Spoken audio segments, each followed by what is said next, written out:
the Compensatory Theater of Jason Mumpower. When performance replaces expertise, the consequences are institutional. Jason Mumpower serves as Tennessee's Comptroller of the Treasury.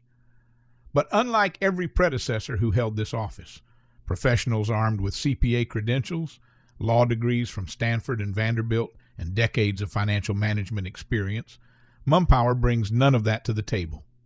His background is in public relations and marketing. His deepest area of personal expertise? Comic book collecting. What happens when someone is placed in a job they are fundamentally unqualified for? According to behavioral analysts and legislators who have worked with him, what happens is theater. Unable to perform the patient, methodical, expert-level financial analysis the role demands, Mumpower has substituted substance with spectacle. He holds press conferences for audits that are only 25% complete.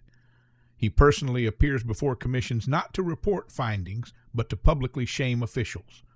He has used phrases like pile of sinking sand and made out like a bandit in official government contexts, language that would be unthinkable from his predecessors.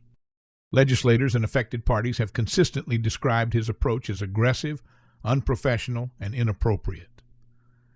He enters oversight situations not as a collaborative partner, but as a combatant, delivering verdicts before the investigative process is even finished.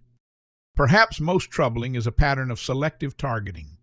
Mumpower consistently directs his most aggressive tactics toward majority black towns and institutions: Mason, Tennessee State University, Memphis City Schools. This is not coincidence. It is, critics argue, a calculated psychological defense mechanism. Perform authority where there is the least resistance, and avoid confrontation with financial peers who might expose the depth of his technical limitations. What looks like boldness is, on closer inspection, compensatory theater, a defense mechanism masking professional insecurity, and that theater is eroding the credibility and institutional trust that the Comptroller's office depends upon. The Tennessee General Assembly appoints the Comptroller. They have the power and the responsibility to appoint someone whose skill set is actually aligned with the demands of the job. The question is whether they will.